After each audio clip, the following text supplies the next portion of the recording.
Hey everybody, welcome back to Magic Orthodoxy. My name's David and this is a deck review.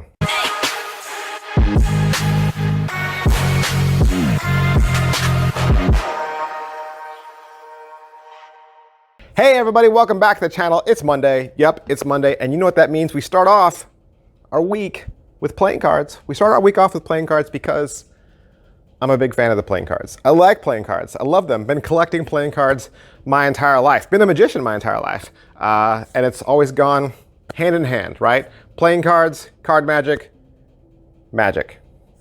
That made no sense. Today we're going to look at two decks of cards from the same series. This is called the Green Man. This is the autumn version, the tan edition, and this is the spring or green edition.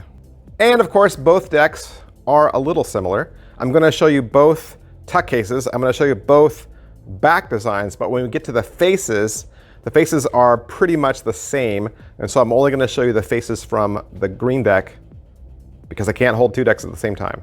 And they're really the same. They're the same. They're exactly the same. Don't worry. All right, the Green Man playing cards from Jocu. These were a Kickstarter successfully funded. These were designed in Italy by a Sicilian artist named Alessandra Gigliano.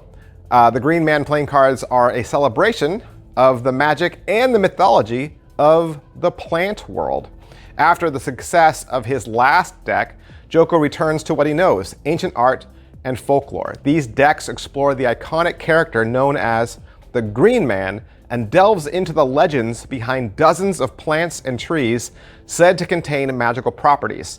Now, the Green Man is a legendary being interpreted as a symbol of rebirth, and it represents the cycle of new growth that occurs every spring. The Green Man is most commonly depicted in a sculpture or other representations of a face that is made of or completely surrounded by leaves.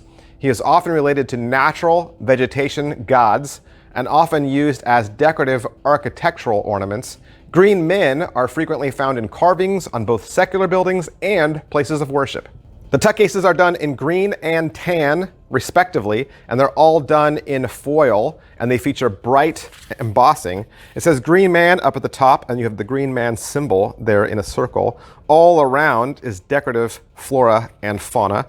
One side says the Green Man, and the other side says Made in Europe. The bottom has some ad copy, and the back is the back design of the cards. The top says the Green Man by Jocu playing cards. And the tongue flap has a little piece of ornamentation. When you open up the tuck case, you're going to see that the coloring and the foil work goes even onto the inside of the tuck, which is really cool. That's everything I can say about these tuck cases. Let's break them open. Let's look at these cards. These cards are printed out in Belgium at Carta Mundi on their slimline B9 stock. The back design has a super thin white border and then two inside borders that are decorated with leaves and other plant life. You have a haunting face as a mirrored image on the top and bottom, and two Celtic symbols on the left and right inside of a diamond shape. The spring deck is of course done in shades of green, and the autumn deck is done in shades of brown and tan, all very natural, very earthy colors. With each deck, you'll get a single ad card that tells you a little bit about the artist and the idea behind the deck.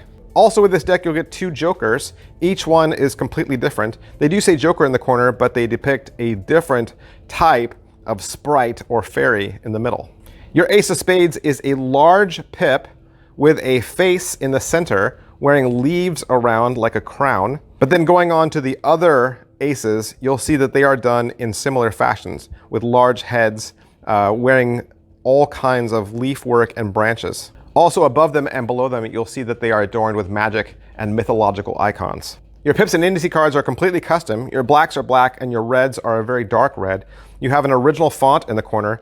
Your pips are kind of chunky and the indice in the corner is very small.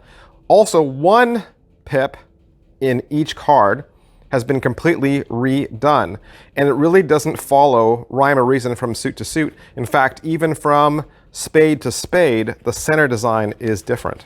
Your court cards are custom as well, and they all break the border of each court. They're not recognizable as being, bicycle courts. You're not going to recognize them that way. These are all characters from mythology or various people that are made to look very tribal, very elf-like, very foresty, woodsy, but very beautiful nonetheless. Well, that's everything I can say about what these cards look like, but you also want to know how they feel and how they handle. I can take 10 cards, put them in a caliper, and measure them and compare them against other decks in my collection. 10 cards in the caliper come to 2.70. 2.70 is about a middle of the road stock, bordering on thin, right? Going more towards the thin. I think 2.72 or 2.75 is what we would say is something that maybe came off the shelf. So 2.70 is a little thinner, and you'll probably notice it. Of course, Cardamundi B9 stock feels great right out of the box. It's going to shuffle well, spring well, and feel exactly like a broken in deck. All right, that's everything I can say about the Green Man playing cards. It's a fun deck for collectors or people who are into mythology or Celtic iconography. I want to thank Murphy's Magic for allowing me to have this so that I could do the review for you. And if you'd like to purchase them for yourselves, you can find them at your favorite Murphy's Magic dealer. Thanks, guys. I'll see you next time. Bye.